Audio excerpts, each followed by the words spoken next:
Welcome back to Mind the Gap with Vedi and Jatt. Do not go anywhere. We have a lot to talk about today. Dardoch is joining the LCS. Vedius thinks the LEC might be playing at an extremely low level. And he also has a big surprise. So what's the surprise? You can't leave. That's it? That's the intro? Okay, I mean... That's it. Quick. We have 30 seconds. Okay, so, get it off. So, as he leaves the near camera. when we started the podcast, we had a top comment. We had comments, and a lot of it comes from Rob Moore. Do you remember him, Jatt? I think I know what this is. No, I think I know what this is. Do you remember what the comment was about? I remember. It was about you had C9 so flip-flops just and quickly you held tell them up to the camera. Who is Robert Moore? Who is he? Rob Moore is the Sentinels CEO. Yeah. And so I said in a podcast that the best piece of merch I've ever had in my history was some C9 flip-flops that they just randomly sent me years ago. And I said it's the most used piece of thing that I've ever had. And Rob Moore committed to, well, I'm going to get you some flip-flops. Okay? So about a week ago, he DM'd me saying, we got the samples in for the slides. What do you wear? Okay? He DM'd me, right? So I gave him the info. He then said, you will be the only person on the planet with a pair. The only person on the planet with a pair. Samples. You get so, like V1. Lo and behold, this arrived today. These are the only pair of Sentinel flip-flops in the world that I am in possession of. They're if you're wearing them, they look like that. Yeah, okay, then you can read it because the way you're holding them up, it looked like Nets. So he did in fact deliver on his promise to send me Sentinel flip-flops. So these are the only Sentinel flip-flops in the planet. Okay. And I will say they're pretty good. This is how easy your loyalty is to buy, I think. That's just like...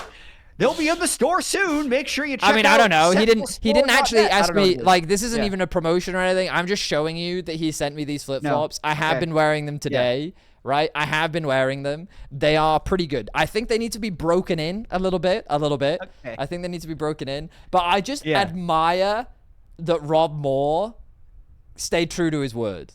He that said, is some dedication. I'm going to get you these flip-flops. And fair play, he had flip-flops designed. And, like, they're actually perfect because now I've got Cloud9 white flip-flops and Sentinels black flip-flops. So I feel like I have a perfect color combination for any occasion. It's just fair play. Now, I did want to watch the Sentinels Team Liquid series, but I didn't get a chance to because my time management skills it's a good thing you didn't. They got slammed. Okay, but we'll get to that later. We'll get to that later. Sentinels moment, we'll just leave it at that for now. Yeah, but yeah, that's really cool. So huge shout out. That was really awesome. Thanks for sending the flip-flops. This was not an ad. I did not get flip-flops. It was very much just... And I'm local. Like, I saw him last week. He could have just handed me a pair, but he shipped them to Europe. No, because this is the only pair. This is the only pair in the world. This is the only pair. Sure. Yeah, right now at least. Right now. So that's very exciting, and that's very fun. And I shout out to him. That was really cool. So anyway, I did have a comment of the week, which I just thought was really funny. So this one is from Septana5993. Okay. So shout out. This is from 5 days ago. Vedi's LARPing makes every episode twice as long. Please wrap it up and talk facts. His bits aren't even funny. Which, I mean, joke's on you. If I think I'm funny, then I'm going to keep doing them. And I don't know what LARPing means, so I'm just going to keep doing it. It's live action role-playing. Like, what are you LARPing as other than yourself? What am I LARPing as? That's curious. Leave a comment. Are you LARPing as leave a comment in the chat as to what you think that I am LARPing. There we are. That'll be good for the algorithm. Anyway, we've got an exciting day today. We've got a lot to talk about. The first thing I'm going to briefly mention, okay? Okay. I would like to talk LCS first. However, 4 days of LEC is a lot of LEC. It's a lot. It is a lot of LEC. It's a lot of LEC. It's a lot, especially as someone who's not working it every day. So it's a lot. It's actually just, and it's one of those things where, you know, a lot of people kept telling me, like, why can't they just do what the LCK does, which is 5 days of League in a week? right? Yeah, that's one more day than what the LEC is. Yeah, I've come to realize the LPL does even more. As someone that has never, like, I've never been a diehard LPL or LCK fan, right? I only ever tuned in to like the really big games, okay? Yeah. But as an active LEC fan, it's a lot. It's just a lot. I almost feel like overwhelmed, or I'm kind of like, oh, I feel like I've watched almost too much League this weekend. And so, yeah, I just thought it was interesting because, again, like, as I will watch the big games from the LPL and I'll watch the big games from the LEC, so that day, every game, every day thing never really bothered me. But now having 4 days in a row of LEC, I was like, wow, that's a lot of LEC. That's a lot. So I definitely lean more towards I don't know if like a 5-day-a-week schedule is something I would ever get behind. I don't know. Yeah. Maybe it would become normal over time. I had this thought before because I feel like LCS doesn't really play quite enough. Okay. We do we're only ever Saturday, Sunday, it feels like. And then a lot of times it's 4-0. So it's like 4 hours of games. But I'd say on average, if you're going to watch every LCS game, that's still 10 hours of content a week. True. That's a lot of time. Yeah. And then now LEC is probably averaging 20 hours a week. Yep. LCK averages like 25 hours a week. And then LPL averages like 30 hours a week. So if you actually wanted to watch the big four, like watch it, that's 85 hours a week of League content. Nobody's going to do that. But I'd also say if you compare it to like people don't, I would imagine the big fans of the LCK don't treat it like we ask people to treat LCS or LEC. Like by having 10 hours a week, we're kind of just asking you to watch the whole league. Right. But True. LCK is like, okay, we're going to ask you to watch T1 and they're on twice a week. So there's your 6 hours. Interesting. And that's, NBA, you're going to watch the Lakers. I knew an NBA reference would come up. I knew it would. So I was kind of deliberately. And now we're going to watch Real Madrid, who plays, I don't know, you fill in the blank. It's like there's a lot more individual organizational fandom in traditional sports because these numbers that I mentioned, like, oh, wow, 85 hours of league a week in tier 1. And that's not even counting CBLOL, which is going to be another 10 to 15 hours. True. It's like that. The NBA dwarfs that. Major League Baseball dwarfs that. They're doing like 30 hours a day. But you're just having to pick your local market. Major League Baseball has like almost 30 teams and they play 162 games. Like Jesus. It comes from being a local model in the past because it was all about getting people in the stadium for your local team, like back in the 30s and 40s. But now that it's evolved into this like globalized, digitized thing, that's why these sports are kind of in trouble because they're not getting TV. Like no one's going to watch who can I dunk on? The Pittsburgh Pirates play the Milwaukee Brewers. I see. In April. Because I was going to say, whenever I've gone to America, if I walk into almost any establishment, there is a TV with some sort of sport on it. Because it's always on. Yeah, there just seems to always be And then sport. they have massive spikes in the playoffs because that's when everything just kind of conglomerates. Focuses in. So I guess what you're telling me is that when you get to just more days a week, the model for the expectation of the fan just shifts.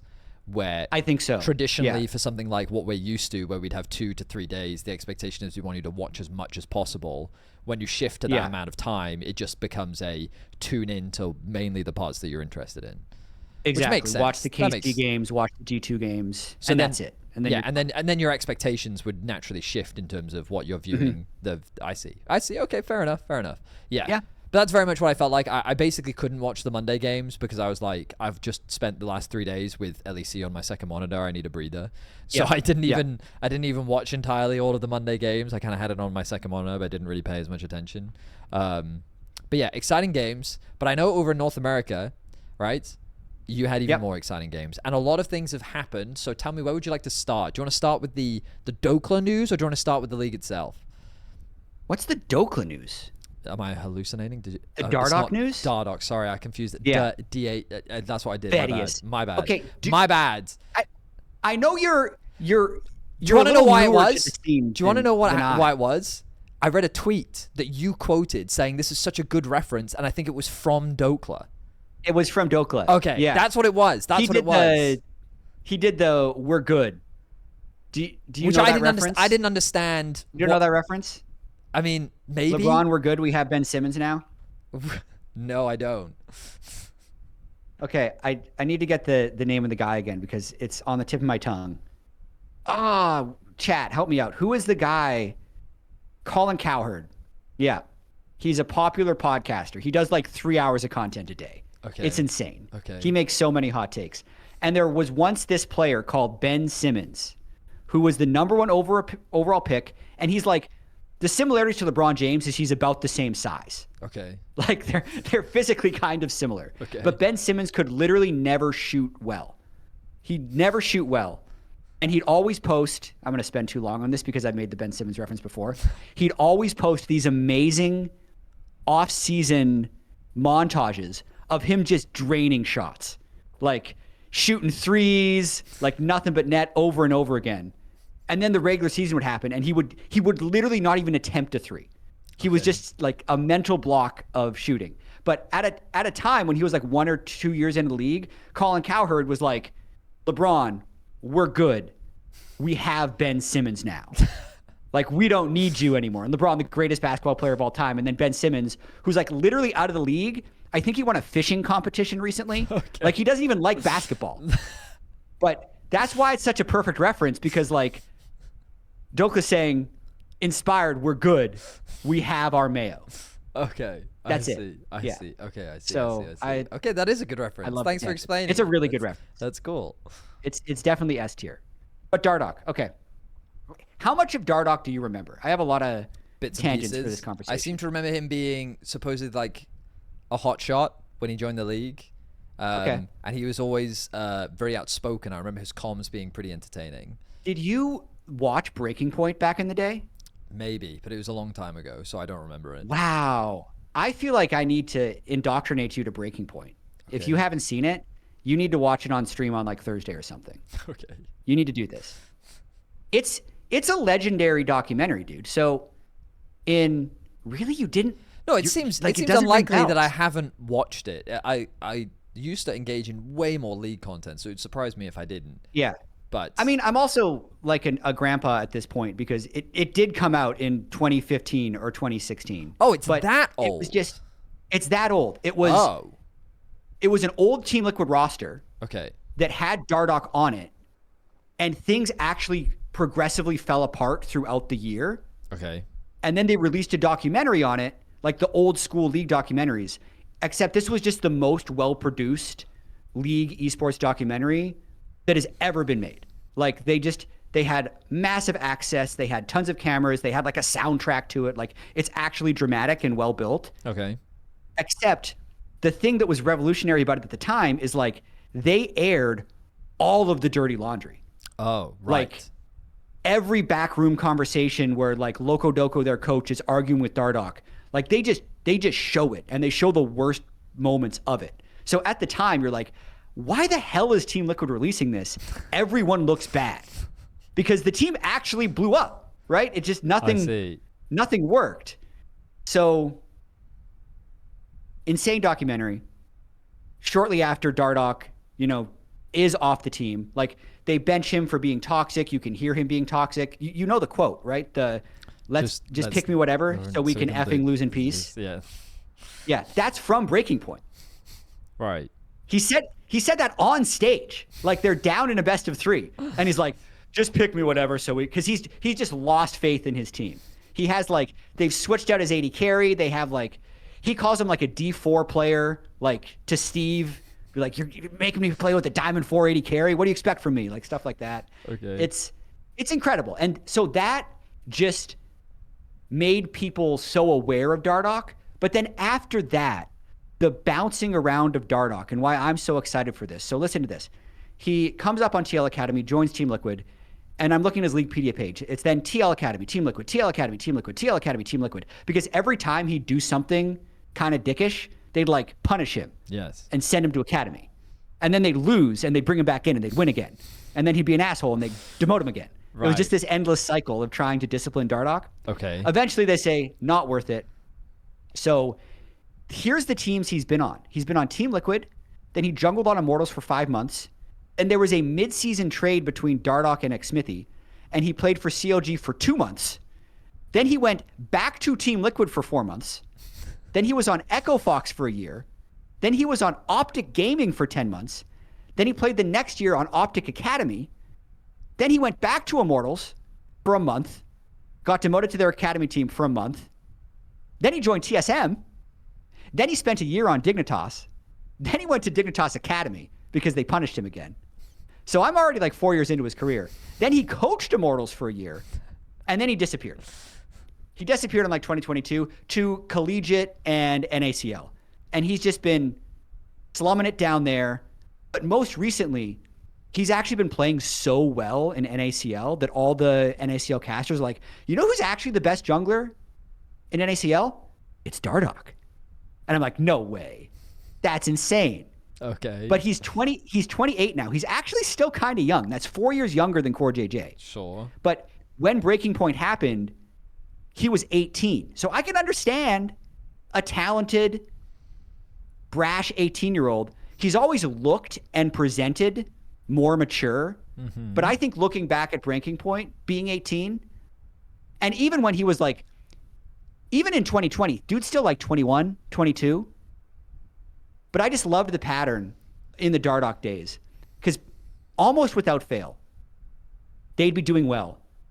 And the coach of Dardoch would be like, they'd reveal that they had somehow solved it. Like, okay, you just need to talk to him the right way. Like, you just need to be in the right environment. Okay. And then a couple of weeks later, they'd be like, Dardoch is too hard to work with. We're sending him to academy. Like, every time. It was amazing.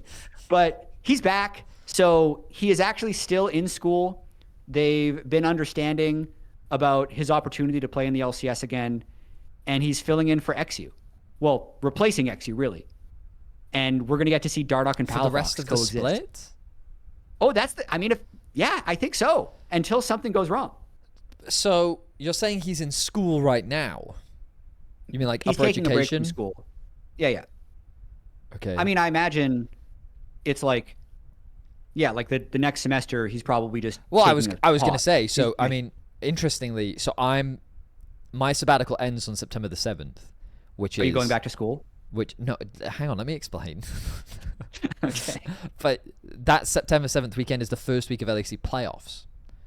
Okay. Which means that, assuming you follow a similar calendar to us, you will probably, just before September, end your regular season, probably towards the end of August. Which means, in theory, he could just go back to school at the start of September, which is when a new semester would start. So if they miss playoffs, in theory, he's right just away. In theory, his timing is perfect. So it's funny. Denethor is in a similar situation. Their top laner, he's got like one semester left. So if they do really well, like they go to Worlds, he's going to have to play it. American education system work?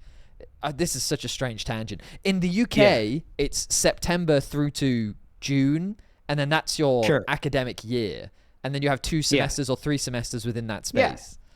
So when you sit there and tell me he has 1 semester left, how is that possible? We're in August. How can he have 1 semester left? Because it would be like September through December. That's like a semester, and then there'd be education one that's like, is done. Well, Denethor has been in college for like 3.5 years. You can just start school at the beginning of January, and then that'll just count. Yeah, because you need to get a certain number of credits, like specific credit hours. Yeah. Like you take a class, and you get credits for that class, and when you get the correct number of credits, you get your degree. That's how school works here. It's just credits. You can skip a semester. Interesting. You can skip a semester. They'll have limits of like when your credits expire, but you can take little breaks here and there. That is not how my university worked at all. That's why this is very baffling to me. Let me guess. How much did you pay for university? A lot. Oh, really? Well, not as much as... Probably not as much as the Americans. No, but like I mean, I'm unique because in Wales, you got given a grant if you went to a Welsh school.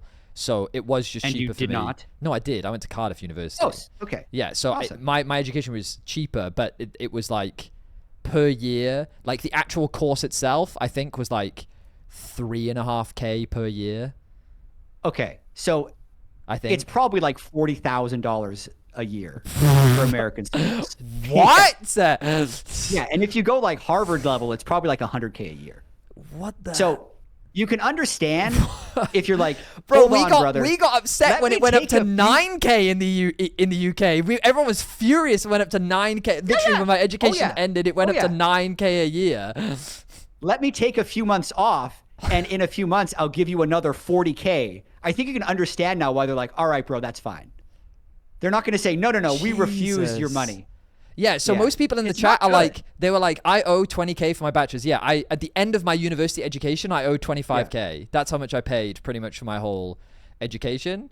But a lot of that was also, a lot of that was subsidized by things like grants, and I got good loans. I had very low interest loans when I graduated university. So it was very, very reasonable. Like that's my, anyway, sorry, random tangent, but that was fascinating to me. I've never delved into the American education system.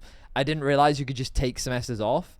In the UK, that's not really, I mean, maybe you can do it, I don't know, but that's not how it was in my uni. You had to, there were exams at certain points in the year. You had to arrive to thing, and then you would take those exams, and then you either pass or fail, and then you get your qualifications or not. We were talking about the American education system, fascinating learnings, and now we're back to Dardoch. So tell me, where are we at with Dardoch?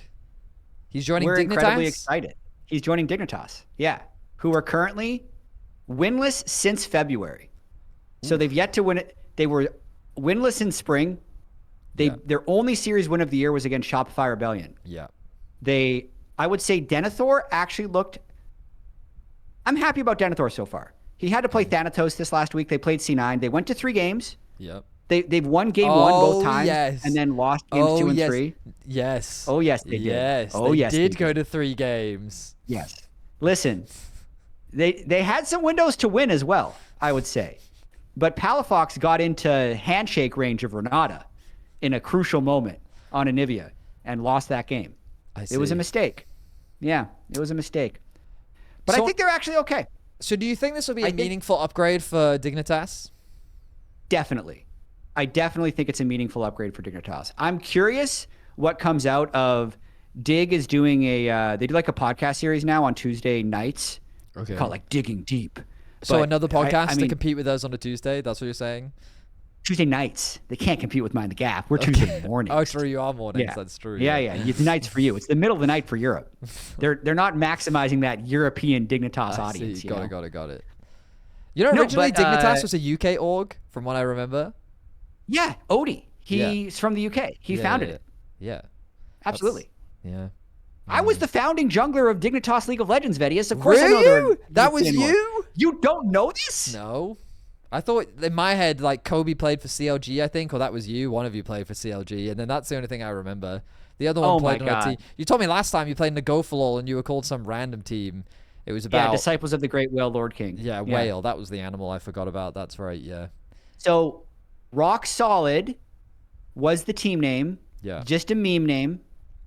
And then old league tournaments, some of them paid for your travel, some of them didn't. Correct. And we qualified for IEM New York, which is expensive. Yeah. And IEM didn't pay for travel or boarding. Yeah. So we got together and we're like, we got to find a sponsor, guys. And Odie was the best one. Hell yeah. So that's how Dignitas League of Legends was born. God damn. We did some Discord calls and we're in there. Hell yeah. And then Dignitas League of Legends was formed. Yep. They're all calling me my LARPer. I don't understand. What am I LARPing as? Just someone, an analyst? Is that what I'm historian. LARPing as? Ah. You're definitely, I feel like I'm just ignorant. I feel like there's a big difference between me LARPing and me just being an idiot. Aren't they? I don't think LARPing is the right term. Yeah. But someone in the comments will explain it. Probably. Thank you. If you could help educate me on what it is to be a LARPer, I'll do my best to no longer... Leo the Chosen, our stats guy, the LCS and Mind the Gap official stats guy, says the forming of LoL Dignitas has been regarded as a bad move. I disagree, Leo the Chosen. I disagree. I remember us winning IPL 3. They did well in IPL 4. Yeah. They did well in the IEM World Championship. They actually made it to the finals, lost to Moscow 5. They went to Season 2 Worlds. I'd say since, the last 10 years haven't been good. But the forming was very successful. Wait, but wasn't the era of, I will say that the I'm a Cutie Pie and the Crumbs roster, wasn't that just, and Skara, wasn't that just peak? That was a good roster. I loved that roster. That was a good roster. That was one of my favorite NA rosters. I loved that. They were consistently top half, for sure. Yeah. And I mean, I'm a Cutie Pie was but they were just like the vibes team, bro. They were the embodiment of what it was. And then they gave birth to so many memes that even now, It was wasn't it I'm a Cutie Pie that said what the fuck is a kilometer? Wasn't that him? Yeah. That's his screen. Yeah, Absolutely. and then he has the flag with the EU is so trash. Like that's him. Like to this day, there is a new generation that continues to regurgitate his legacy. You know? So yeah, the founding members of Dignitas, like the first few years of Dignitas, wildly successful. Oh yeah. Like the founding Dignitas team, me, Scara, Voyboy, I'm a Cutie Pie, and Locust. Voyboy, yes! Voyboy the legend. Yeah, of course. And then when I left to join Riot, we got I Will Dominate, who's still in the scene. True. When Dom, then some weird stuff happened, but then Crumbs is on that roster. Like, there are some big names on that Dignitas roster. Bro, even Scara, he came up with the famous quote, they were I think he was talking about Team Coast, and he was like, they were winning up until they weren't. Up until they lose the game, they were winning. Yeah. Yeah, bro. So that Dignitas, saying it was a formation was a mistake. No. Playing for Dignitas again. And now they're trying to bring back the OG legacy of Dignitas. That's our round out point, right? Yes, trying to bring them back to prominence. Yeah. And I think there's a chance. I think they've been close. Okay, right. We can stop now. All right, come on now. It was fun, but now we can stop now. There's not a chance. About Dig being good? Yeah, they're not. But Dig having a chance? Come on. Okay, XU. No. I think. The quote that he had at the end of spring. Right. That you either need to be friends or respect each other, and we have neither. And then and then he'd talk about the continuation of the interview was just like he just didn't want to play League of Legends. Like he would grind through the day of scrims, he'd go home, and then he just wouldn't practice. Sure. And from the looks of it, that continued through the offseason. Sure. XU has not looked good at all. So I think he was the worst performing jungler based on his current form. I think his potential, if he finds the joy of the game, is still high, but valid. You need to switch that guy out. You have to at least give him a break. And they're going to do that with Dardoch. Okay. I'm down. So, exciting times. We'll keep track of Dardoch. But I will say that roster with the worst current performing jungler in the LCS did take a game off Cloud9. And you said they almost won again. They did. So I watched game 1 from Yamato's POV. Okay. I enjoyed that thoroughly. I enjoyed it thoroughly. It was some very enjoyable content. Tell me what you enjoyed. Because he sat there and he basically explained as he was going through like some of the game plans that they had, and he was talking about like, okay, this is good, this is what we need to do next, and you could tell that some of the stuff that he'd worked with the team on, they were doing, right? Where he was like, okay, I need you to like go, like now we should be doing this and this, and he was like, cool. And he was praising Vulcan a lot. He was saying like, I kind of wanted Vulcan, because that was the Camille game, right? Game 1, the Camille game.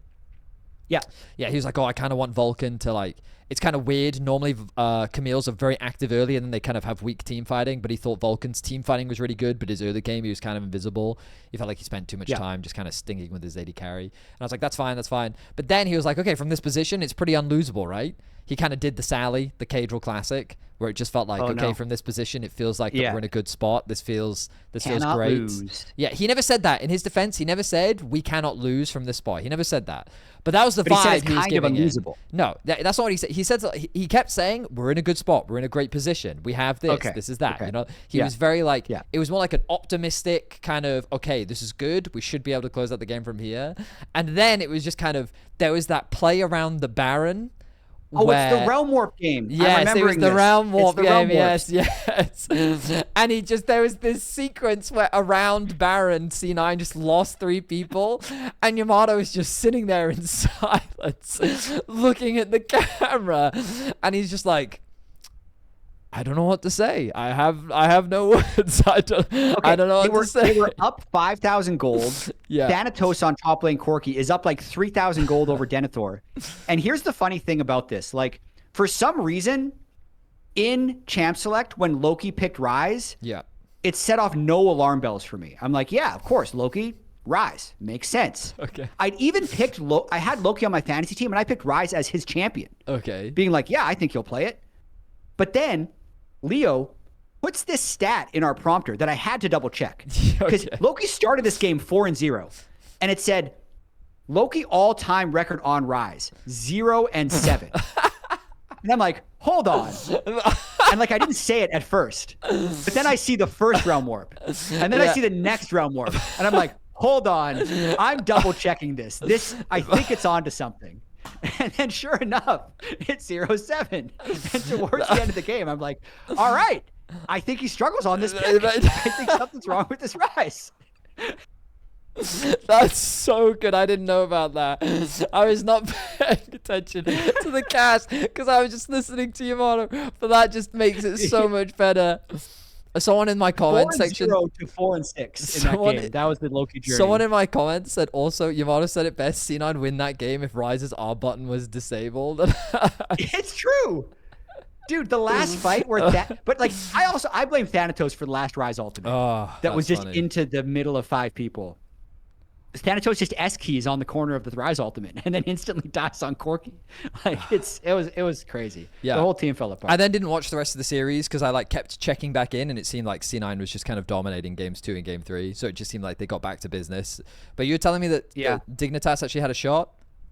So game 2, C9 stomped. Game 3, they were ahead, but it was with a like early game comp, and Palafox was on Anivia, and I kept talking about. I saw this tweet the night before, and it ended up being super topical from, Vagar V2? Yeah. He's a C9 assistant coach. Yeah. We've spoken many times. He made this like 6-minute video about how some mid laners, like some mid lane champions, as you can see Team Liquid behind me. Yeah. It's a fake video screen, by the way. I'm at my home. Some mid laners, if you play like Ahri or Yone or something, you don't really need the team to play. Or he said Ahri and Sylas. That's just like plug and play. It goes in anywhere. You play the champion, you get fed, you flank, you succeed. Sure, Akali. Sure. But then he's like these really controlling mages. You need to like coach your team to play around you. So Anivia has to fight in specific spots, and then the team has to respect those spots. Like you can't put up an Anivia wall and then have some monkey on your team flanking and starting a fight. It would just ruin the space you've created with Anivia. So I'm like setting up this story throughout the game. Yeah. And it seems like Palafox is doing it the whole time. And they pull the game back, and it's close by 21 minutes. And then he literally walks up to like 500 range from the Renata in mid lane to try and wall him. And Vulcan just handshakes him, and they one-shot Palafox, and C9 gets soul. It's just the most... when you build something up as a caster, like they're going to play in the river. They're going to control these zones with the Anivia. Like he knows the ramp towards river is where you fight. Yeah. And just the widest spot in mid lane, he just walks up. And on the C9 podcast, even Yamato was like, I don't think I've ever seen an Anivia get hit by a Renata handshake like that. Like he's just never seen it. So they won that game, but it was close. Fair. So how worried are we about C9? Yay or nay? Nay. At the end of the podcast, they said the haters are right. They still haven't proved anything. Okay. So I agree with Blabber. But the interesting thing, I saw, it does feel like this 7-man roster is at least a long stretch of Loki Tactical. Like I'd almost expect them to play Loki Tactical again just to give them reps and like really see it. Like they're giving them a lot of time to improve as if they are done with the old roster and they just have them as like a backup. And the thing that confirmed this for me was Jack made a tweet. Someone was like, oh, so rude that you're jailing these players. And he said something to the effect of, oh, I saw that. If they asked to leave, we'd honor it. But they wanted to stay. But I think he worded, but they wanted to stay, I believe. Yeah, exactly.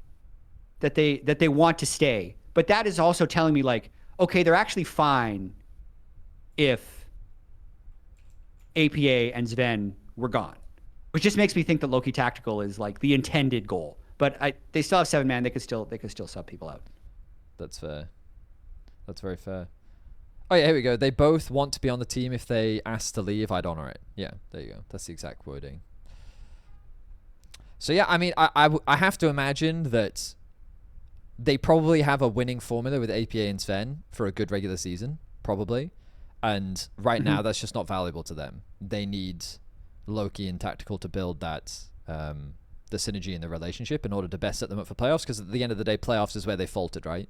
And playoffs is the thing that matters most. And so what they need is game plans so that they can actually leverage the 7-man roster and then be prepared to shift based on who they're playing and how they can evolve in a series, which is probably the most if they're important actually thing. running a 7-man roster, which Assuming I'm still they're actually not doing it, which you're a bit skeptical on, yeah.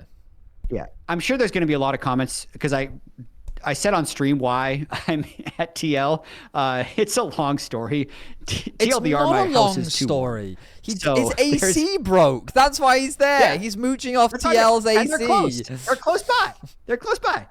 I had their snacks. I got their water. Like it's good. That's crazy. It's a good time. Diabolical. TL Jatt. All right, what else do you want to know about LCS?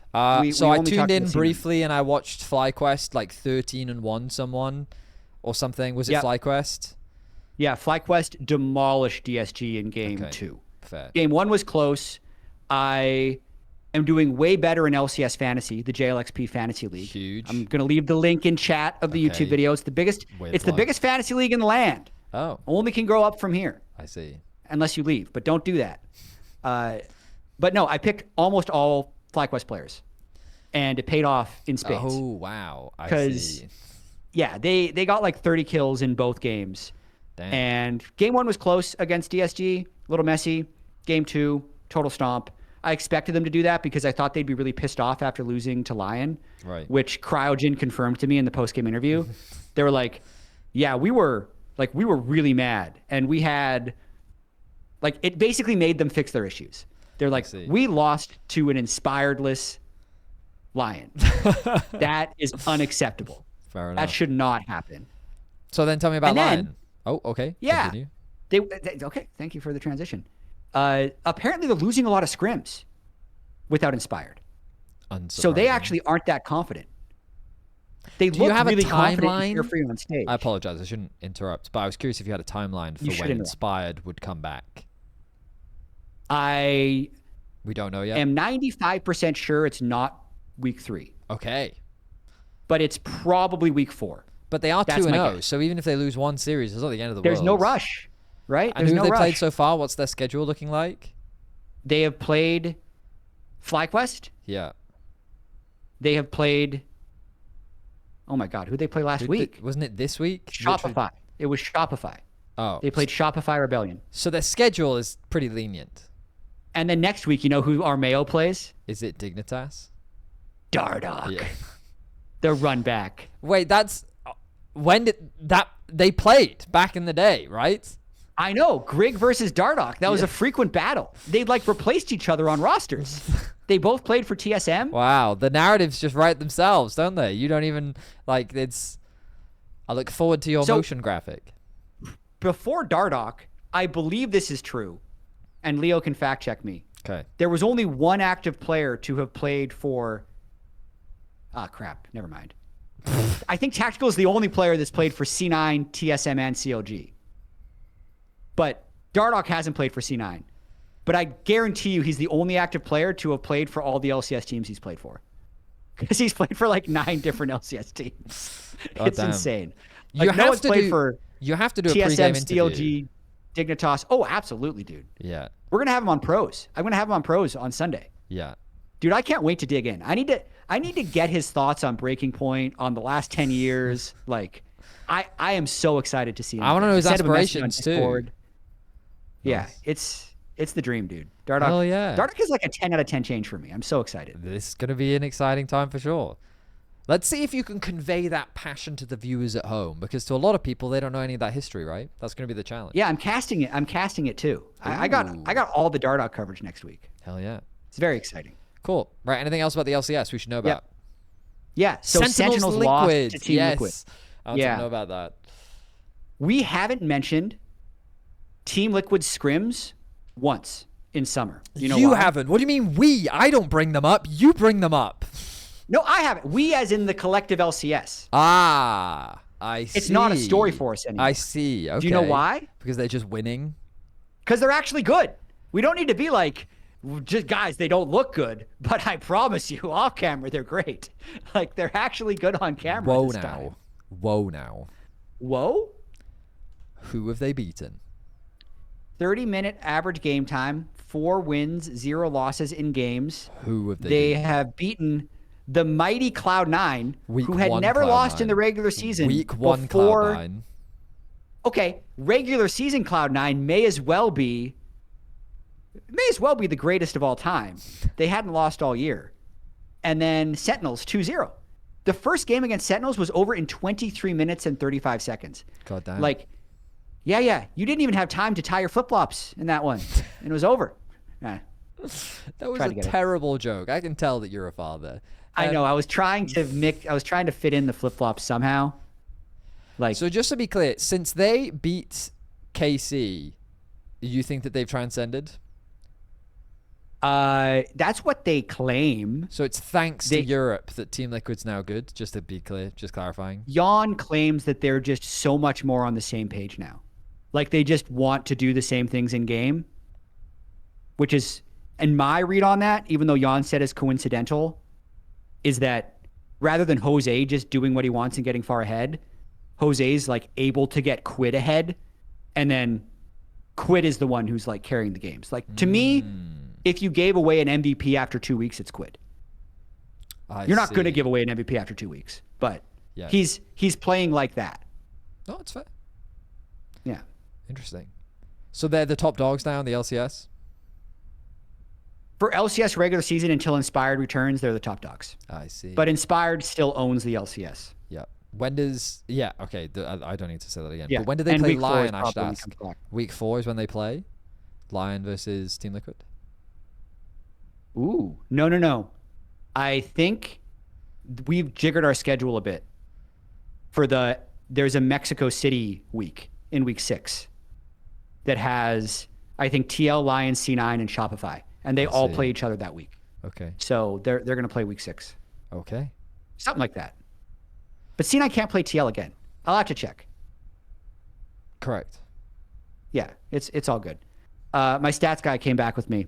Dardoch has played for 7 LCS teams. There's actually quite a few at or above 7. Impact, Ignar, and Destiny have played for 11 LCS teams. What? 11? 11? Leo? That 11? Can't be right. Can you list me 11 tier 1 teams? Tier 1 teams. So Impact, because he played for T1 and stuff, and Ignar played for... He played in EU and in NA. He played on like 5 EU teams, yeah. Ignar makes sense. And Destiny, he's probably counting OPL as tier 1. Yeah. Which at the time... But still, 11. That's impressive. Tier 1 teams. Yeah. This is live stats. This is how it works. You know, people should go follow or comment to MZ Leo the Chosen on Twitter so he continues to provide stat support for free. Because this elevates I'm kind of sad because I know that every now and then the LEC stats guy, Molecule. Yeah, Molecule. Yeah, no, he helps out too. He doesn't watch live though. He watches like later, whenever. So he can't assist with it because every now and then I get DMs from him, and he'll be like, "Oh yeah, this is the answer to that question, by the way." And then I was like, "Right. Oh, well, thank you for that. I do appreciate that." But yeah. Well, if he wants to watch live, we can have 2 stats guys. We can be more well supported than major broadcast. Yeah, big shout out to Molecule. Molecule is the GOAT, by the way. Anyway, we're going off topic. Let's talk about Mage bot lanes. What? You don't not LEC? And then we'll talk about LEC. Oh, you want to do Mages at the end? Yeah, that's fine. Why not? Okay. Yeah, let's do LEC. Because I feel like the Mages bot lane conversation has happened to death, and I'm kind of tired of it, so I don't know where you even want to take it, so let's put it it's going to continue. Okay. I can take us to new directions. So LEC, as I mentioned at the start of the podcast, we had a lot of games this weekend. 4 days of show. There are also, it seems... I didn't get the full context from what Medic said. Medic might still be floating around in the chat, so maybe he can give more context. They had some like visual bug issues with the game this week, which led to some really long pauses. Saturday was the slowest day. Yeah. I refuse to give context. There we are. Excellent. Thank you, Medic. Okay. I remember one pause when he mentioned something about a Maokai visual bug. I think it was in the KC game. And a lock visual bug. Okay. But yeah, so it seems that there were just some bugs that happened and a pause from Maokai ult showing up twice. Cool. Very fun. And then apparently there was also a pause for one hardware issue where they had to replace something. So it was a bit of an unfortunate weekend for the LEC. But overall, the games were messy. That's what I hear. You wanted to talk about the messiness of the LEC. So like, So, which I expect. Yeah, I mean, so it's just really important because I feel really strongly that people seem to think that I'm a hyper LEC glazer, and so every now and then I like to remind you, no, let's just give you a bit of a reality check real quick. The LEC is a bit of a mess right now. I want to recap your week very quickly before you start. Sure. Dunking on them, because as you said, you play so many games. For the people there, I think there's a lot of people that watch this podcast that don't actually watch the games. Yeah, probably. Yeah. Which is awesome. Keep watching us. Vitality beat Team Heretics. MKOI beat Shifters 2-1. Yes. SK beat Giants 2-1. They did. KC beat Navi 2-0. G2 2-0 at SK in messy fashion. Yeah. MKOI beat Fnatic 2-1, also in messy fashion. Yes. And I got a bone to pick with you about your power rankings last week, by the way. Oh yeah, we can bring those back Navi up. beat Shifters 2-0. And KC beat Heretics 2-0. That's the week. So KC's still undefeated. Vitality has easily bounced back as predicted with their 1 win. And Fnatic is still winless, despite you saying they'll make Worlds. But okay, I baited you a bit. We'll get back to that. Yeah. Keep talking about your thing. So it's basically just a lot of people are getting caught. The macro is a bit of a mess. K-Draw had a huge crash out. A huge crash out because the quality of our team fighting of some of the teams is just absolutely terrible. And just to make sure that I watched the right video, yeah, you linked me the one where Navi was playing KC. Yeah, like that's where the crash out happened. So Navi, that's the one. And so Navi had this really good start, and then they managed to throw both games, both in quite cataclysmic fashion, which I wouldn't say is completely uncharacteristic of Navi. They had this issue a couple times last split, but yeah, I think for the K-Draw crasher, a part of it was fatigue. He'd been watching a lot of League up at this point. And his voice was actually a little hoarse. I think he was getting sick. Yeah. Yeah. And so Navi's now joined the chat. The line doesn't concern itself with the winning late game. Right. Right. Continue on why Navi was QEing on Jarvan. Just some of their team fighting is just egregious. And I think Relech, I don't know, sometimes he gets in his head that he like has to make this hero play. And I think sometimes they're overcomplicating the play more than they need to. And instead that they should just calm down and they should just keep things a little bit simple. Oh, Medic, was that the series? So Medic did have a call where Finn said, he said, what do you think happened here, Finn? He tried to provide logic, and then Medic just said, I think we can just call this play shit. I think we can just more or less say, it was pretty shit. It was a pretty shit play, Finn. I think we can just say that, which was funny. It was funny. Medic in the chat did say he did get told off for calling the Nocturne paranoia shit. But yeah. So there was some egregious plays that were happening over the weekend. I think the quality of the league was pretty poor. I think even KC, they got away with murder in a lot of situations. In the Heretics. Heretics are, in my opinion, just the 10th place team. They kind of lost their best players, and they're just kind of sad right now. To give like a very quick rundown of each of the teams and then focus in on more. If we go back to the power rankings that we talked about, starting from the bottom, right? So Heretics comfortably sitting at the bottom. Another team you had Navi in your 8, 9, 10. Yeah, so I had Navi down there, and I had SK. Now SK is pleasantly surprising. Okay, they managed to beat GX. They had 2 like 40-minute games. And what I'll say about SK is that they will make you work for it. Okay, if you're gonna beat them, you got to fight them to the death. And I think that the change of leader to slow queue has been a pleasant surprise. I think people's expectations for slow queue were low, but I think that now with a mid laner that's not just perma falling behind, they seem to have a little bit more life in them. They've only played 2 games, so I don't want to get ahead of the barrel. But being 1-1 at the start of the split, it's good. It's a good start. I want to narrow in a little bit to respond to your crash out stuff, though. I think there's a couple different things going on here with why the league looks bad. Sure. Something that the LEC had historically done, which always annoyed me a little bit. Okay. Is y'all used to always put your best teams as the very last match of the week. Like your match of the week used to always be it was either the last game on Saturday or the last game on Sunday. You can like make you'd always put it at the end of the day. You can make a pretty safe assumption the most popular teams or the best performing teams will be within the last 3 game slots generally, as a general rule of thumb. But yes, it's a pretty safe assumption. But I think especially when y'all were best of 1, like almost always you had like the banger team play last. It was like 4 or 5, yes. And then I think this was potentially a mistake, but I don't know how to mess around with it. Okay. LEC would put their very best teams at the end. Yeah. And then LCS, because viewership peaked for us around games 2 or 3, we'd usually put our dog teams up first. Okay. So every single week, you'd have like G2 Fnatic, El Clasico. Yeah. So close. And then we'd be like, and now let's watch Dignitas versus Optic. And then anyone who was going from stream to stream would be like, wow, the LEC is so much better than the LCS. Because it's like, yeah, your best teams are better than our worst teams, obviously. But I think you guys, this is what's happening now in the reverse for LEC, because you had all your good teams play in week 1. Right. All your very best teams, and then you go to week 2, and it's like, now here's the rest. How does this feel? Like, you go from a stadium now to here's the rest. Now you have all your bad teams.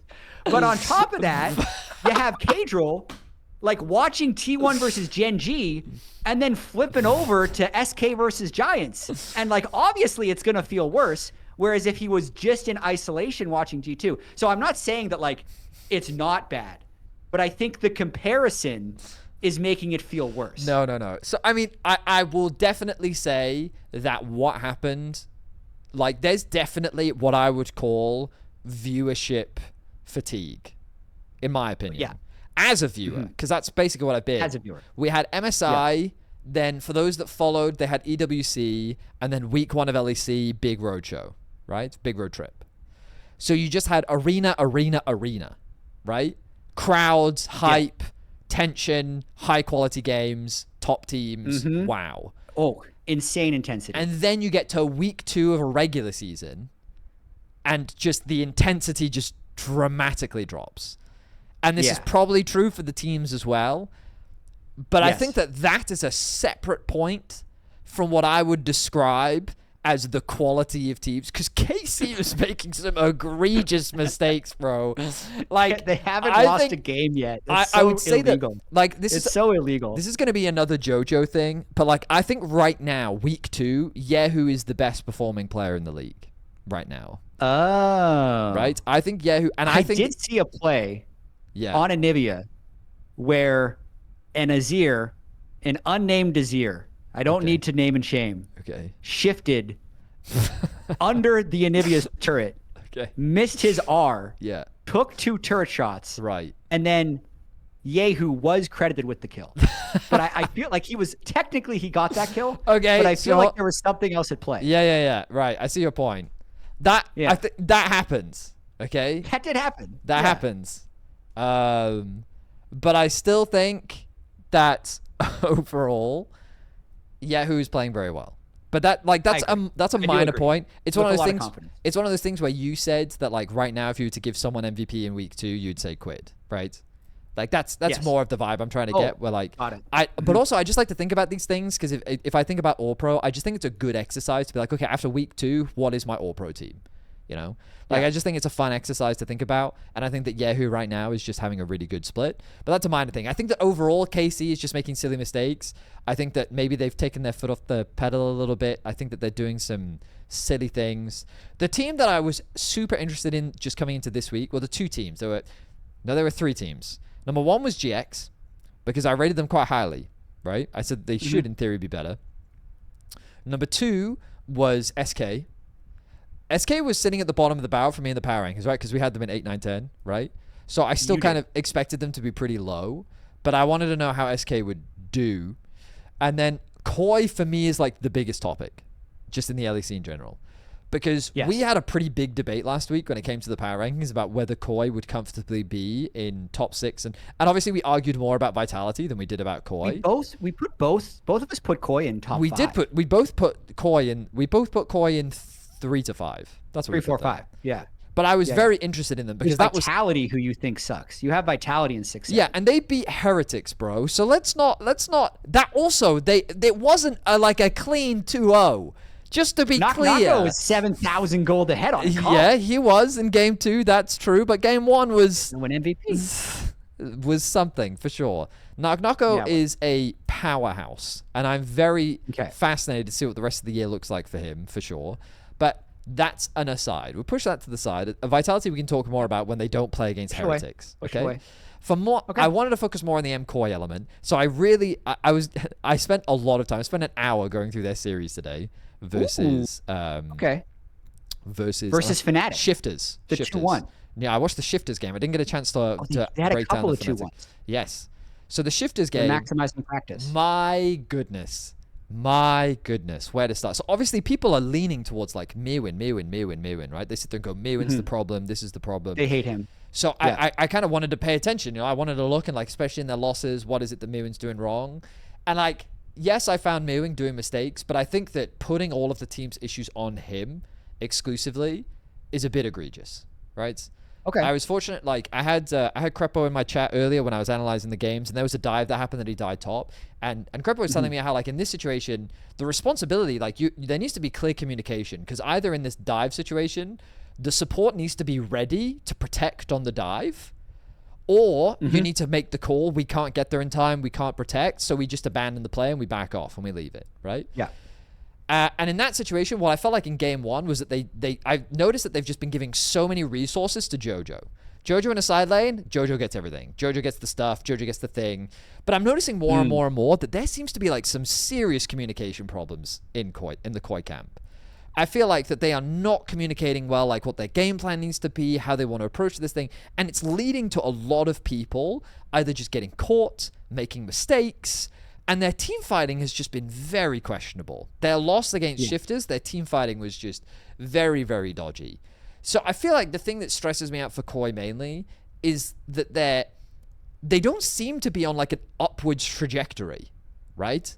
Like they still have those games where they just throw from winning positions, and they still have those games where it's just kind of like, what is the logic that's happening here from this team? How did they come to the conclusion with how they're playing out these games? Now, in that Shifter series, they did end up clearing out with a 2-1 series overall. So they are still a good team, and they still have good players. Jojo's still good. Elio is still solid. Like, I think that overall that like they're winning because they have good players and they're better than pretty much the average league, which is why I think right now our assessment of 3 to 5 is still pretty accurate.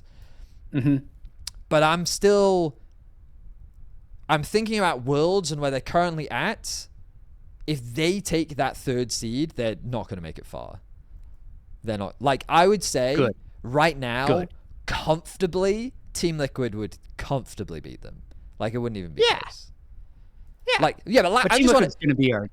Maybe. What about C9? What about FlyQuest? C9 versus Koi, I think, would be a very fascinating series. It would. Maybe we get it.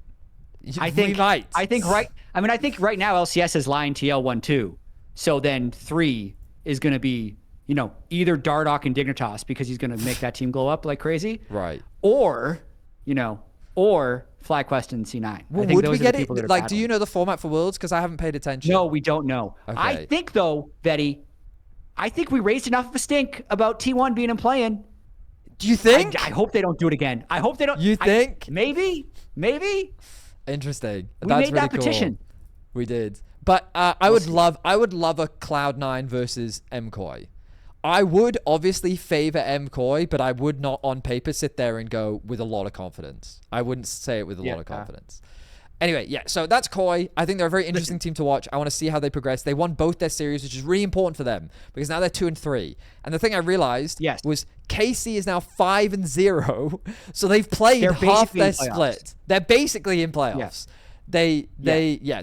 They've played Koi, G2, Heretics, and who else did they play? Why have I forgotten? They played another team. Who else do they have left? You mean? Yeah, I was thinking about who else they had left. Yeah, Fnatic, Giants, Shifters, and SK. That's it.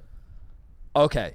Yeah. Vitality is who else they played. Thank you, chat. Thank you. So they are. I think KC they're comfortably making it into playoffs. Yeah, 5 is usually the cutoff. You're pretty much almost guaranteed. That because they spammed so many early season games, it's gonna hurt their chances of winning MVP. This is my recency bias hot take. Ooh, yeah. You might be right. So keep that in mind. I'm incepting it into the mind of the MVP voters. But Nako plays 2 games on the last week against Fnatic and Shifters. That's going to be a big week. And he's going to pop off that week, and he's going to win back-to-back MVPs. I mean, I'll tell you right now, if Vitality secure a top 3 spot at the end of the regular season, I feel like that he might very well be warranted. He might just win it. Fnatic. My man. Yeah. Your whole hot take about Fnatic is going to make Worlds. Yeah. And then later that day, I see you post an Instagram story that you were playing Riftbound with Upset. Yeah. Are you just sucking up to Upset for Riftbound tips? No. What? Because it's not logical. Good Your pick sir. is not logical. Good sir. You accuse me?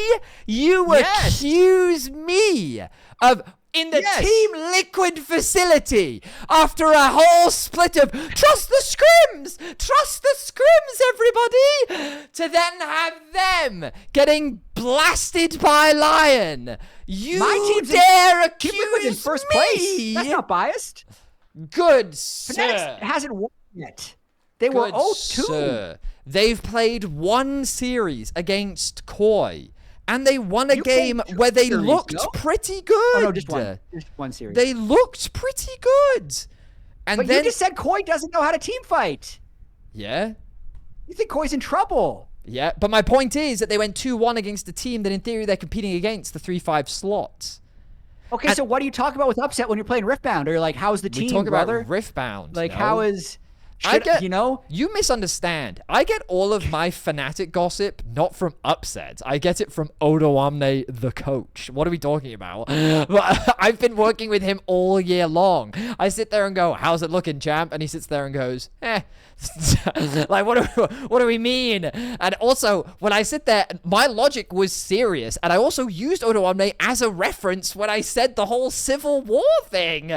Where when I asked him, like, how's Fnatic doing? He sat there and told me, well, I think the vibes are really good. I think that having new players has kind of shifted the mentality, and I think that we're in a good headspace. And then I was like, okay, I'll say something a little bit outlandish, and maybe they can make the run. Last year, So he did give you a tip. You got a tip from Odo. I wouldn't say I got a tip. It was more of I was fishing. in the same way that you fish, good sir. Don't you think I didn't learn this technique from the fisherman himself? For those that don't know, let me give you a bit of insight into Jatt, okay? Every time we go to an international event, this is Jatt, okay? This is Jatt. Okay. Vedi has left. I'm walking in. Oh, hey, Vedi. Hey, man, how's it going? Oh, you doing well? How's it going, Vedi? Yeah, how's everything at home? Yeah, everything's good? Cool, man. Yeah. So when you think about KC, what do you think about? What are the things you think about, Vedi? What do you think about? Tell me. Straight to work. What are your thoughts? Tell me about, what are your thoughts on KC, bro? Oh, yeah? Oh, yeah, and how's the girlfriend? Is she good? Yeah? Right. And how does that, like, and remind me, you said something about G2. Can you tell me again what you said? What were you thinking about? What were you thinking about G2? That just sounds like I'm a professional, no? So, yeah, the fisherman. That's what we call you, Jack. The fisherman. He fishes for information. Okay, so that's what I do with Odo. I just ask him like, "Hey, how's the vibes? Hey, how's it looking?" You know what you just did? Yeah. You know what you just did? What? You were LARPing. You're a LARPer. The chat was right. Yeah. You are a LARPer.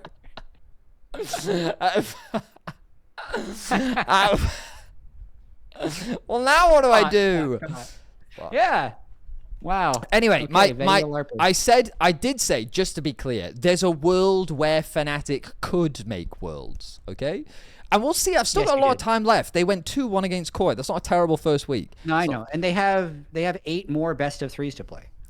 They have many. Yeah, you're just rage baiting. I'm just recognizing that you got your information from Fnatic staff directly. Like, okay, and where do you get your scrim information? Tell me, where do you get your scrim information? No, remind me. C9 is the one who told me that Team Liquid was good. Oh, and then it was confirmed. So you just officially announced that C9 is leaking things. I see. Interesting. They do it in interviews. They're like, they're actually so good in scrims. Oh, the interview technique. Wow, clever. Interesting. I love how right now our goal is to let's just try and throw each other under the bus. Let's just try and do that. Let's.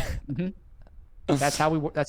Okay, just to be clear, okay? Odoamne does not share any confidential information with me, just to be clear, okay? Odoamne should not get in trouble. I asked him, how are the vibes on Fnatic looking? And he said, yeah, they're pretty good. Like, that's the info that I got, okay? Just to be clear.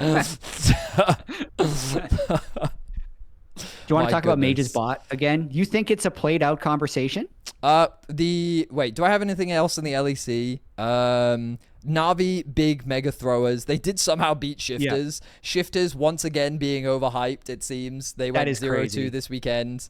So I might have to readjust my power ranking. You put Shifters in 3, 4, 5. Yeah, I clearly believed in I thought the Magic would. We'll see how the rest of the split goes, but losing to Koi and losing to Na'Vi's bad for that power ranking. Yeah.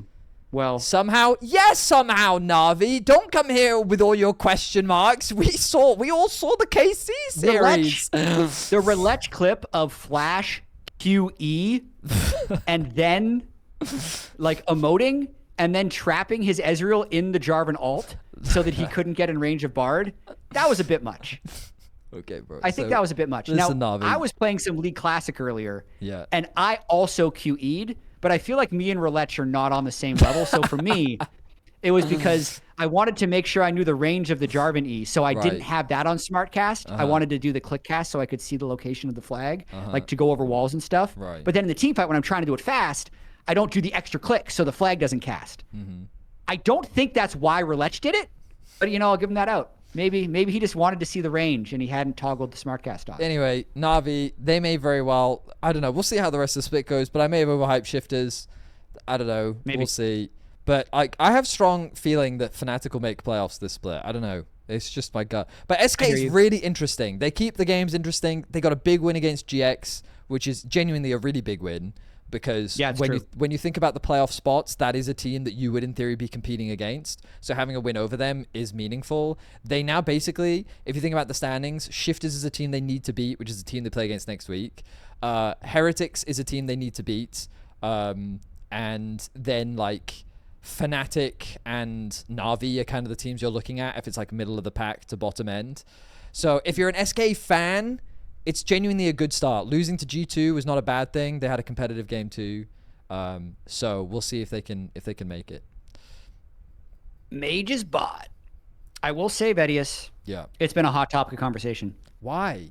Isn't it? When I make shorts about Mage's bot, they pop off so much more than my normal shorts. Okay, so you're a clip farmer. And TikTok. Next update. I'm learning how to be a clip farmer for sure. Right. But well, so one. Do you agree that people have a right to play AD carries? Yes. Bot lane? Yes. Okay. Well, I guess we don't have anything to fight about. I thought you said, do they have a right? I'm like, of course they have a right. What do you mean? Why would I ever say no to that? Why would they say because no? I thought you were saying...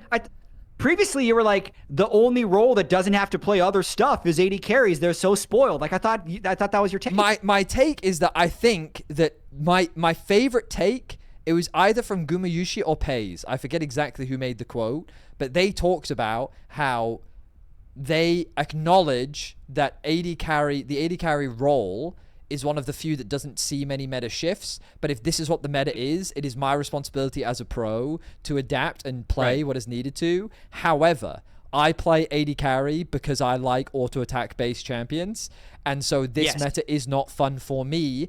And I think that like the way I want to play the game is by playing AD carries. And so, Mage's bot lane do upset me because they do not let me play the game that I want to play, which I think is the best take out of anyone that I've heard, because I think that that comes straight from the heart of an AD carry player that plays the role for weight. Like, it's the same thing as when I remember I'm a mid lane player. I love playing assassins. Locke, Akali, Ahri, Zed, Fizz, these are all champions that I've played throughout my League of Legends history.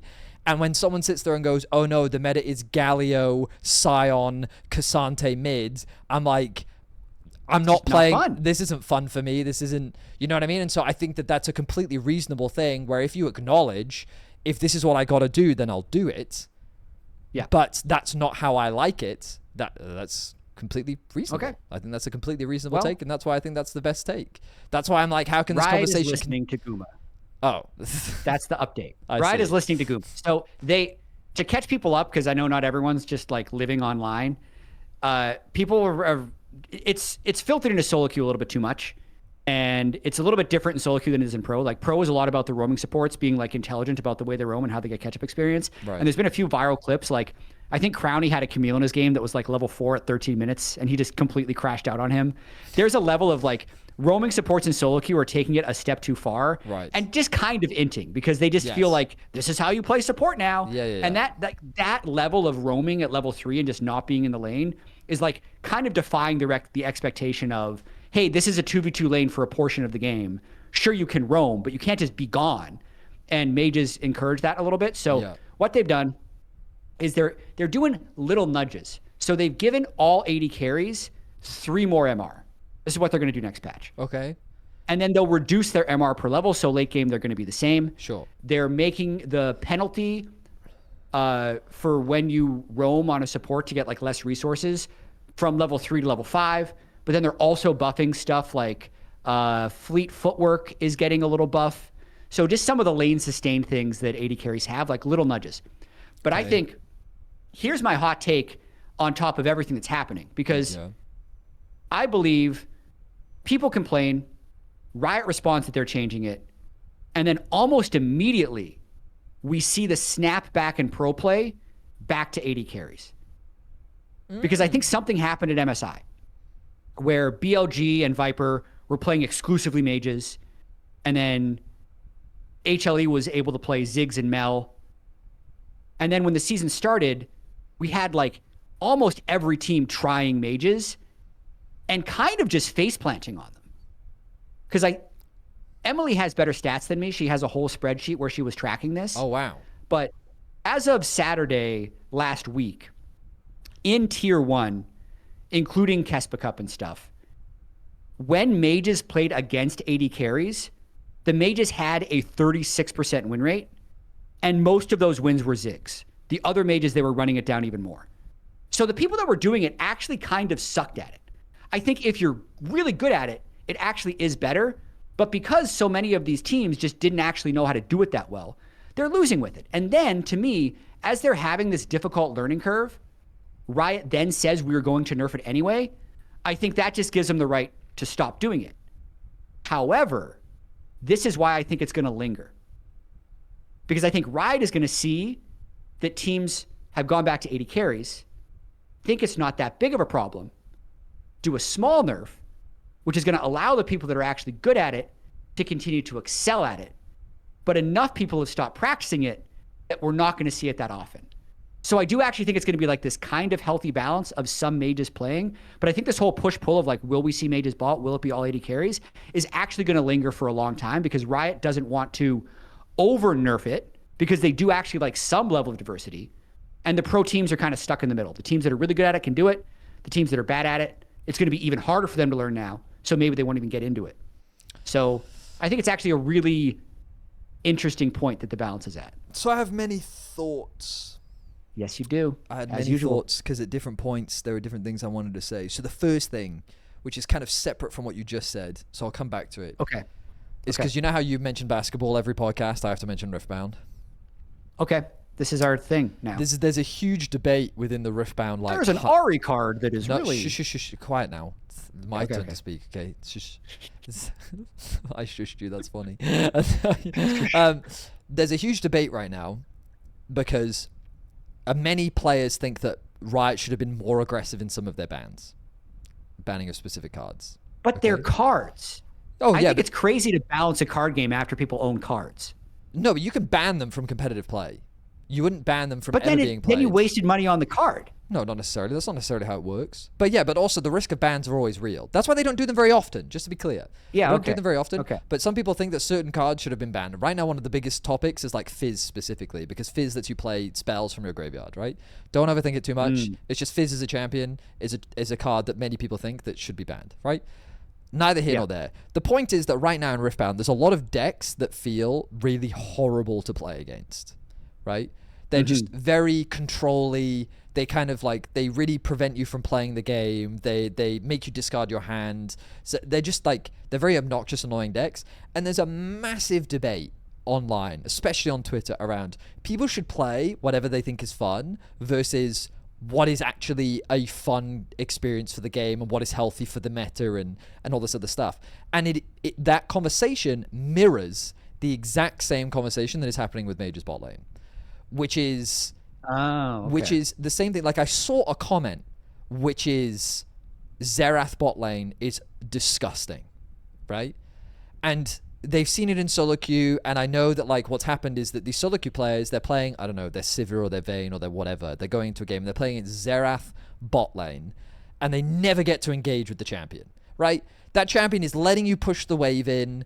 It's just farming under tower, and it's hitting Qs from the other side of the rift, and they just think it's uninteractive. The fun of the bot lane is gone, and it's just like that. And my question for you is, at what point do you decide, okay, do we allow people to play what they think is fun? Because, like, the Xerath player's like, this is the best time of my life. I am zoning you from creeps. I'm poking you all day. I'm having a bunch of fun. This is really great for me. Versus the AD carry player who's just miserable and hates their whole experience. And I'm like, where's that line between, okay, we need to take Xerath out of the bot lane versus, no, we're fine with people who enjoy playing Xerath bot lane because that annoying play style should be allowed by people who do it. Right. Where's the line? That's what I think. Yeah, I was curious as to your take on where the line is. That's a tough one. It is a tough one, yeah. That's why I think Riot's not going hard on it. Because if you send a Mage player bot, it's actually good that they're not dodging, that they're not running down the game, that they can just play a Mage and it can be reasonable. True. But I think the strongest thing, I think this far into the game, like if you're asking me this question in 2015, I think you just let it play out. But I think if you're doing this in 2026, I think you kind of try and make sure that at like the ultimate apex outside of specific situations, that AD carries are generally okay. So if Xerath is actually at the highest level, whether or not like it's fun or not, is actually the optimal thing to do, you have to make it not the optimal thing to do. I think at this stage in the game. Oh, I see.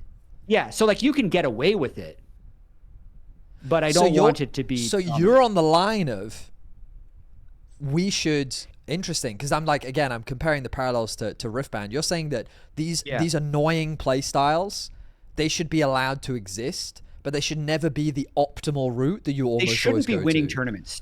I don't think they should be winning tournaments. I see what you're saying. Yeah, but I think you should be allowed to be annoying and be creative. I think that's a great take. Yeah. Beat some people. I think that's actually a great take.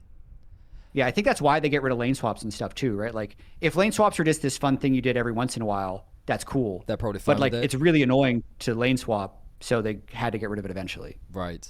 Yeah. No, I think that's actually a great take. And that then made me think about the second half of this was you were talking about how the shift back to AD carries with the changes that they're making. My perception on the meta right now is, especially watching this team fight, like, I forget, I think it was Freak, or maybe it was, why have I forgotten his name? The very famous game designer, the one that made Jinx, August. One of them talked about how AD carries are inherently broken for the design of League of Legends. They're just inherently broken because the game is kind of designed around every champion having 4 skills, right? And so when you introduce things that doesn't even need those 4 skills, they can literally just auto attack you. Stand there and hit you. Yeah, it's like, it's unbelievably powerful. Was kind of like, it's a summary, like they explain it a million times better than I do, but that's kind of the gist, that AD carries have the potential to be inherently super overpowered. Just because if you get to rely on just auto attacks, it's a very difficult thing to balance, right? And so originally I think Riot was like, in an ideal world, we didn't have auto attack based things.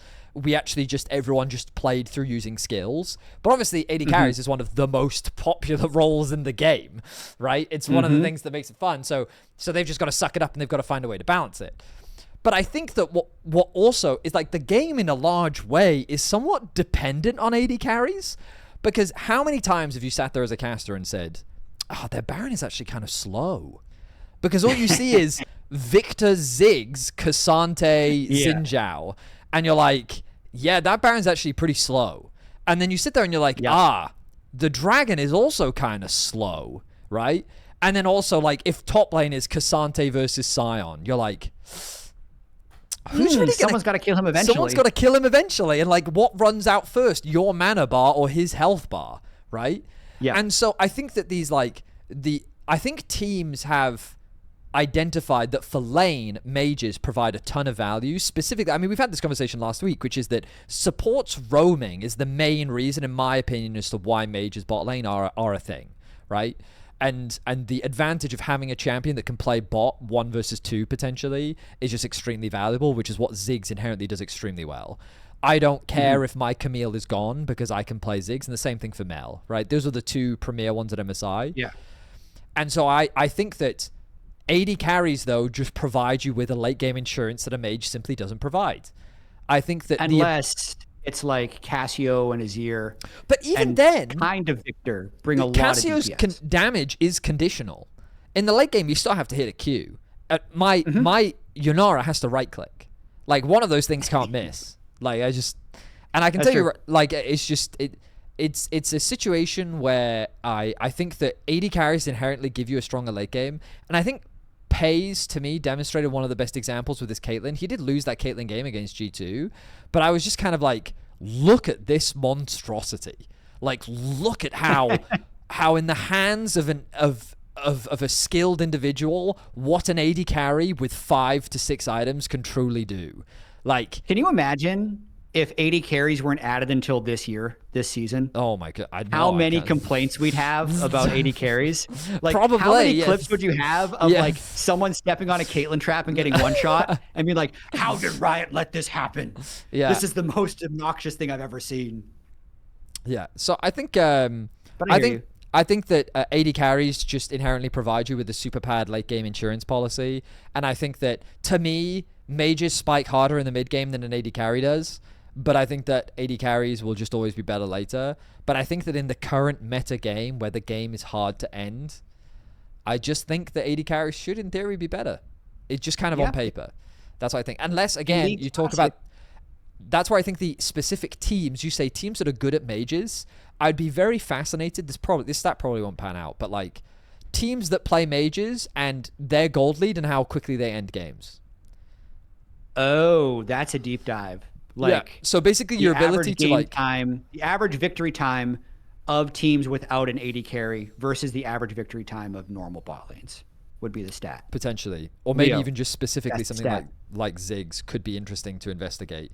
Just because then that, like, my theory, because I have no proof of this, right? This is just me spitballing. My theory would be that mages have stronger mid-game spikes, because if I think Victor Ziggs on 2 items should, in theory, 1 item, 2 item, they're way stronger. They should be stronger, so they should be winning mid-game fights, so you should be able to win fights faster, threaten things like Baron, and then with your leads, you then close out the game quicker. Maybe. So that's the type of thing I would try to look at and see if there's any sort of relationship there. Yeah. So anyway, there you go. How much League Classic did you play? I want to close with 2 minutes honestly, of League Classic. all I did was I played on the day it released, and then I was meant to play more on Thursday, but I had a bit of an incident last Thursday. And then between then and now, I've just had a lot of Riftbound. So I went to a Riftbound local on Saturday. I went to another Riftbound thing on Sunday, and I've had a bit of a like very hardcore Riftbound week. Okay. So I haven't actually had a chance to play a ton of Classic. My big question is it a... Like, I've actually been quite eager to play again, because it brings the nostalgia does hit hard. But I feel like... Did you win your Riftbound, Vedius? No, it's been bad. It's been really bad. Okay. I'm playing a very difficult Crepo deck. just wanted to check. Yeah, I know. He wanted everyone to know that I'm currently losing and sucking at Riftbound. Yeah, that's what he wanted to... Yeah. Thanks for that. I was curious though, is Classic a thing? Because my initial worry for Classic would be something that people enjoy for the first week and then they don't pick it up again. Do you think that it's something that people will just continue to play and having a ton of fun with? Man, I am so mixed on this, because I'll tell you my Classic experience so far. Yeah.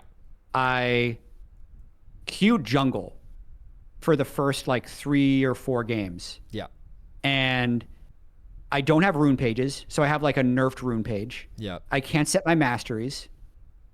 And it feels at first that the jungle that they have in Classic, it is just not the jungle that I enjoy.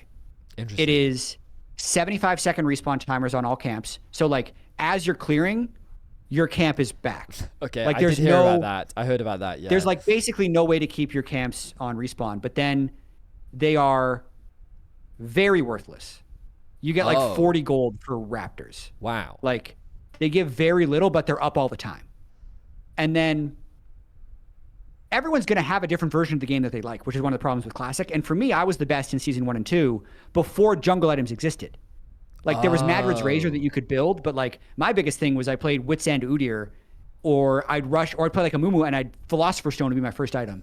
Right. And I'd start scaling with GP10. But now I have to invest into a Spirit Stone, which will delay my GP10, which just makes the game feel really slow for me. But then also, trinkets didn't actually exist in season 3.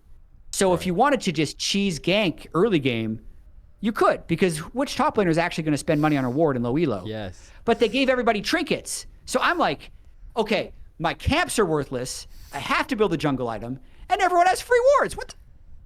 Right, so I was kind of pissed off. I see. But then yesterday, I played some classic bot lanes with my friend Umpy, who I played with back in season 1 and 2. Yeah. And we just had fun playing Alistar Scion bot lane because we try and CC chain people into the wall and like one shot them. Yeah. And like that was just enjoyable.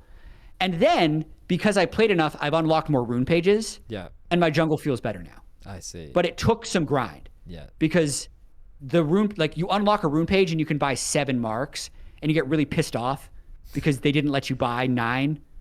And you're like, you're going to make me play again when I owned every rune in the game 12 years ago?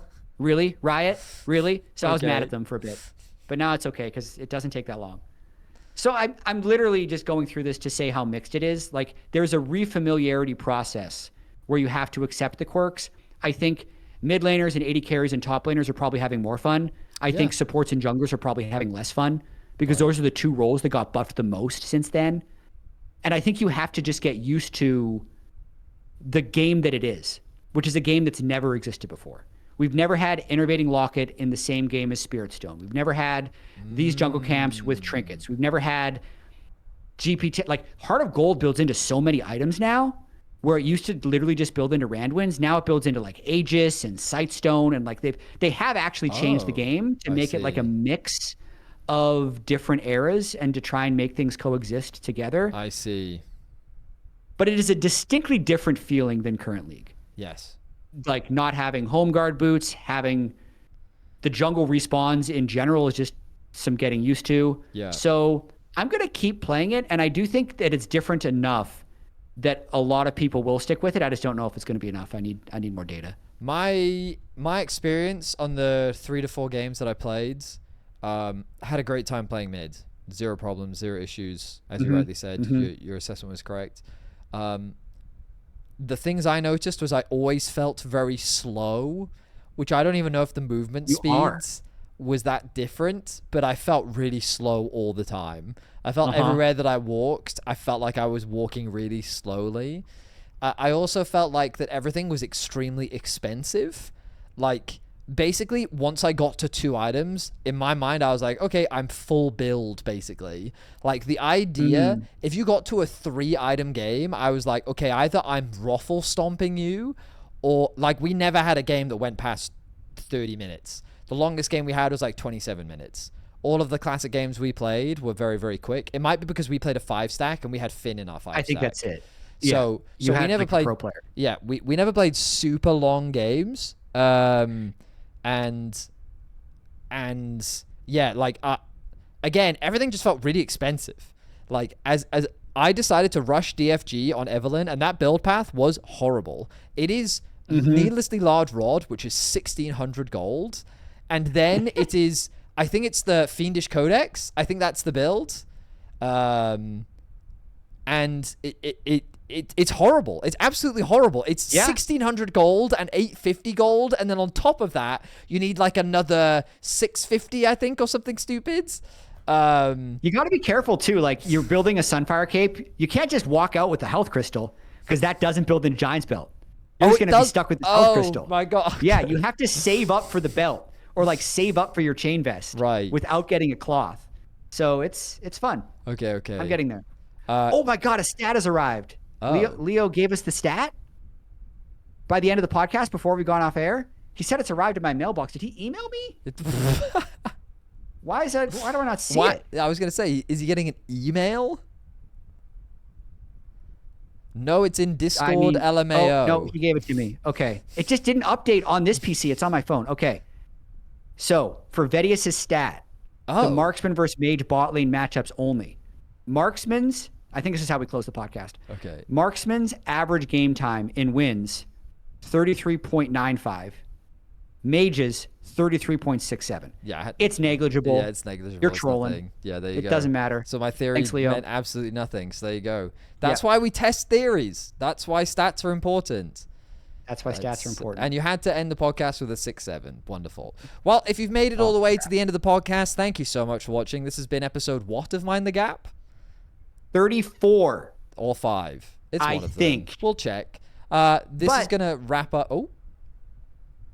Thanks, Team Liquid, for letting me be here. Okay. In the training facility. Yeah, and thanks, Rob Moore, for sending me Sentinels flip-flops. I will wear them. A lot. And not me. No flip-flops for me. In fact, I will bring them to Worlds this year and walk around in them. Just to flop. Nice. But yes, if you've made it all the way to the episode, today's hashtag is going to be... Mind the LARP. Hashtag mind the LARP. Hashtag mind the LARP. Thank you, chat, for coming up with a great one. Hashtag mind the LARP will be our hashtag. If you did watch the end of the episode, thank you so much. If you want to watch us live, Vedius Official on Twitch. If you are currently watching us live and you want to catch the VOD, you can check out the JLXP YouTube channel. And if you just prefer listening your podcast to like an actual podcast, we do on the Spotify and the Apple and on the usual places. So thank you so much for watching, and we'll see you next Tuesday, where I will actually be in Southwest Wales. So see you then. All right, take care. Bye-bye, everyone. Bye-bye. Bye.